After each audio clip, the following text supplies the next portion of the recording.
Hi, this is another episode of The Medium in Me by Tammy from Toledo. Um, going to talk to you about another really kind of disturbing episode, but with it came some good things. So, well, anyway, a good someone came into my life. After the incident, I hated myself. I fell apart after losing my virginity in a way that was devastating to me. And anyway, I had already discussed that on the last one, but I tried to forget. I drank a lot. I quit caring about school. I stopped going to church. I felt that I wasn't good enough anymore. It downward spiraled even more to where one day I took a razor and I sliced my wrist. There's still a scar. It's a minor one, but it's there. It hurt so bad that I couldn't stand it. The pain was just unreal and the blood kind of scared me, and so I tried to stop it from bleeding. And I couldn't get it to stop. And that scared me too, because then I didn't want anybody to know what I just did, because I couldn't believe that I just did that. So, I'm kind of going fast through this, but it was, like I said, a time in my life when you're at that age where you're trying to figure things out and who you are and what you want. And I just didn't handle it well, I guess.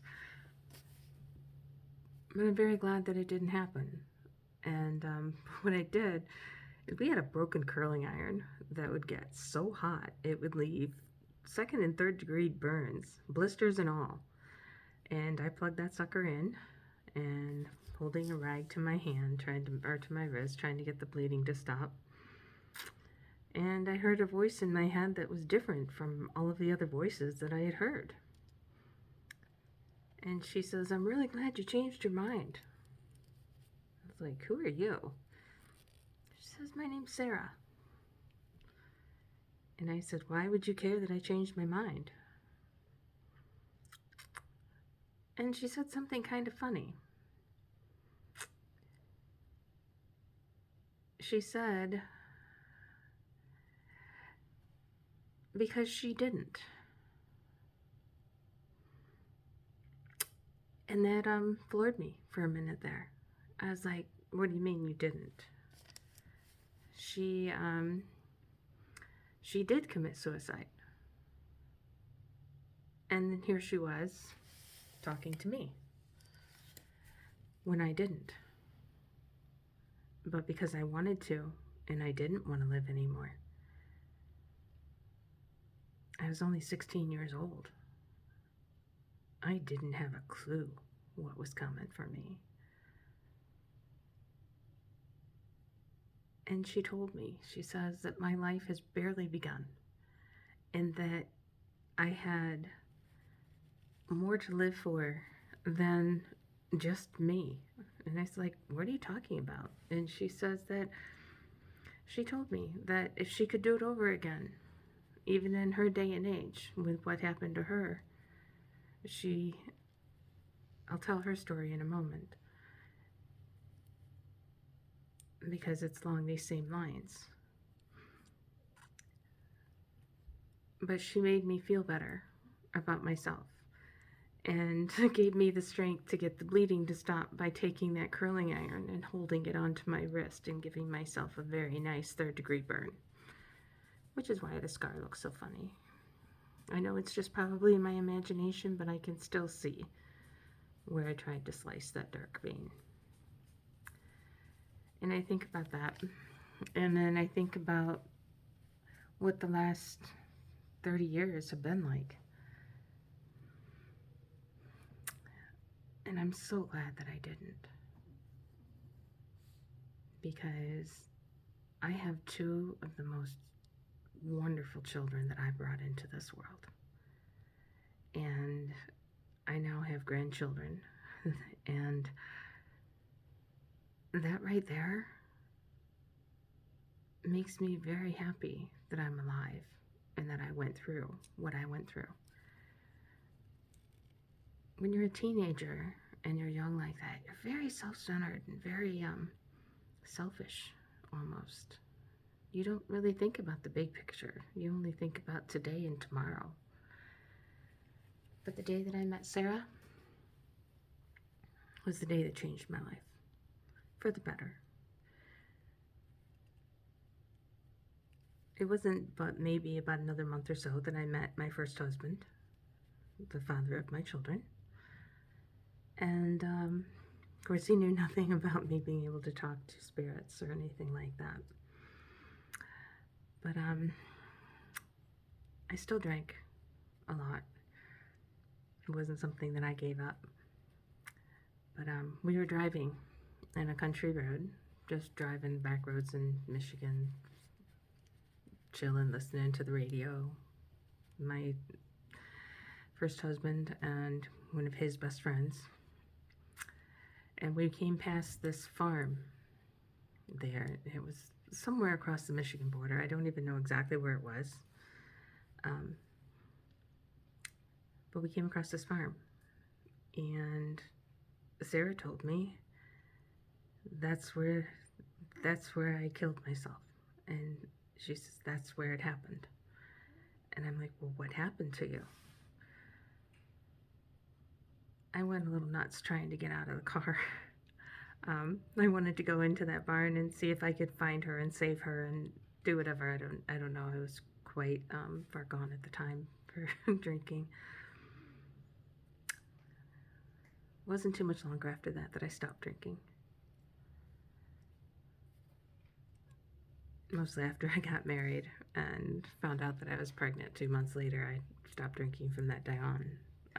Still to this day, I'll very occasionally have a beer or have a wine cooler or something. But that particular day, and the reason that I'm bringing that up, is because I got to hear Sarah's story. Sarah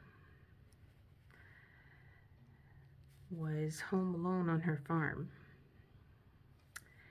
And this was approximately 1820, 1830. A couple of guys came onto the property, and she didn't hear them while she was hanging the wash. They took her into the barn, and they raped her. She was devastated. In that day and age, she was just completely ruined for marriage and everything.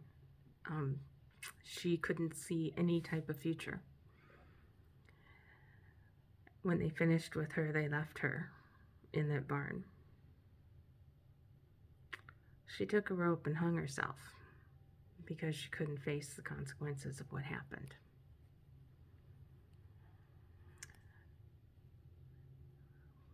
She regretted it almost as soon as it happened because of the way that her parents mourned her, and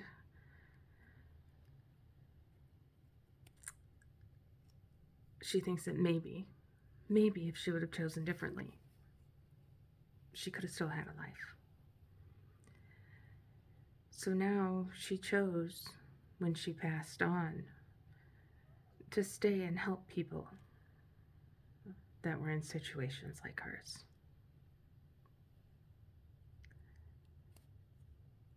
She chose me. We stopped at a gas station so that I could get out and calm down. I was crying. I was like just hysterical. They of course just thought that the boys I was with, they just thought I was drunk.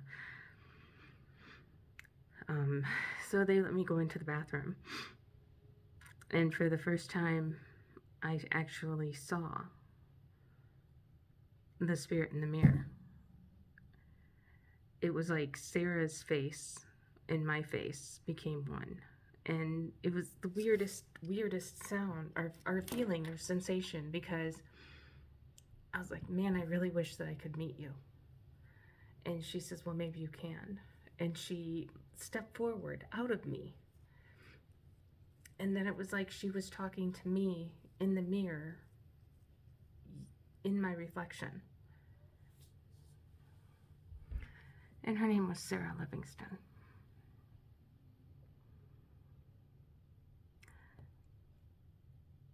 And she's been with me for 20, 40 years now. Oh goodness, showing my age. But that was the first time I actually saw one of the spirits. And she had told me that when she crossed over, they were very understanding on why she took her life and chose not to live it. But they asked her if she wanted to go to her version of heaven or if she wanted to stay and help. She chose to stay and help. And I'm not the only one that she helps. She has actually helped hundreds and hundreds of women like me. Hers was a lot worse than mine, though. But at that time when that happened to me in 1980s, things like bullying and date rape, they weren't part of our lives. They weren't part of our vocabulary at that time. So that's something a lot of people don't understand. We're raised a certain way. Our beliefs are our beliefs, and we can either grow and mature and learn the words. So I learned the words, and I learned a very valuable lesson. It's not always dark. It's not always hard. There is help out there, both in our world and on the other side. But it's really better to stay in this world. Children, grandchildren, your future, anybody's future, can change